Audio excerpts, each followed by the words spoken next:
Assalamualaikum warahmatullahi wabarakatuh. Perkenalkan, nama saya Abdul Karim dari Fakultas Ilmu Komunikasi Universitas Dian Nusantara. Di sini saya akan mempresentasikan mengenai proses dan pembentukan sikap.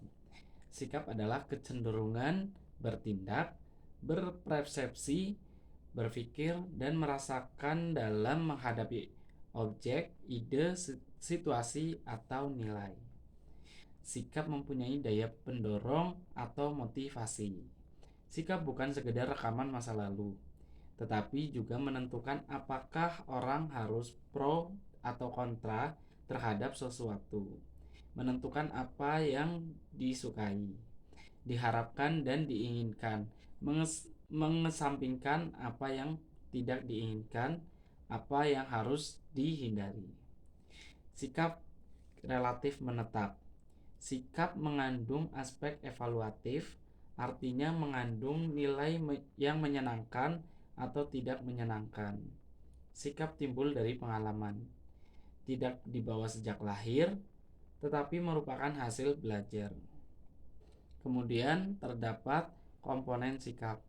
Nah, jadi ada 3 komponen sikap, yaitu satu aspek kognitif, yaitu berkaitan dengan gejala mengenai pikiran.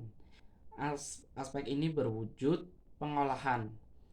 Nah, pengolahan, pengalaman, dan keyakinan serta harapan individu tentang objek atau kelompok objek tertentu. Aspek ini berupa pengetahuan, kepercayaan, atau pikiran yang didasarkan pada informasi yang berkaitan dengan objek. Kemudian aspek yang kedua itu ada aspek afektif, adalah yang berwujud proses yang berkaitan dengan perasaan tertentu seperti ketakutan, kedengkian, simpati, antisipasi, dan sebagainya yang ditunjukkan pada objek-objek tertentu. Kemudian yang terakhir itu ada objek konatif. Ini aspek yang berwujud proses tendensi atau kecenderungan untuk berbuat suatu objek. Misalnya kecenderungan memberi pertolongan, menjauhkan diri, dan sebagainya. Lalu proses pembentukan sikap dan perubahan sikap. Nah, proses pembentukan sikap dan perubahan sikap ini melalui beberapa hal. Satu, adopsi. Adopsi adalah kejadian-kejadian dan peristiwa-peristiwa yang terjadi berulang-ulang dan terus-menerus. Lama-kelamaan secara bertahap diserap ke dalam diri individu dan mempengaruhi terbentuknya sikap. Kemudian yang kedua, diferensiasi. Diferensiasi yaitu dengan berkembangnya inteligensi, bertambahnya pengalaman sejalan dengan bertambahnya usia.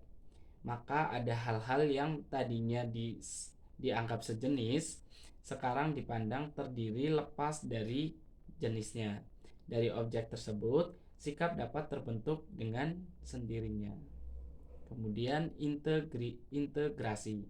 Integrasi adalah pembentukan sikap diisi terjadi secara bertahap. Dimulai dengan berbagai pengalaman yang berhubungan dengan satu hal yang akhirnya terbentuk sikap mengenai hal tersebut. Kemudian yang keempat itu ada trauma. Trauma adalah pengalaman yang tiba-tiba mengejutkan yang meninggalkan kesan mendalam pada jiwa orang yang bersangkutan. Kemudian yang terakhir itu pengalaman-pengalaman yang traumatis juga dapat menyebabkan terbentuknya sikap. Itu saja yang dapat saya sampaikan. Apabila ada kesalahan kata atau kekurangan kata, saya mohon maaf. Wabillahi taufiq wal hidayah. Wassalamualaikum warahmatullahi wabarakatuh.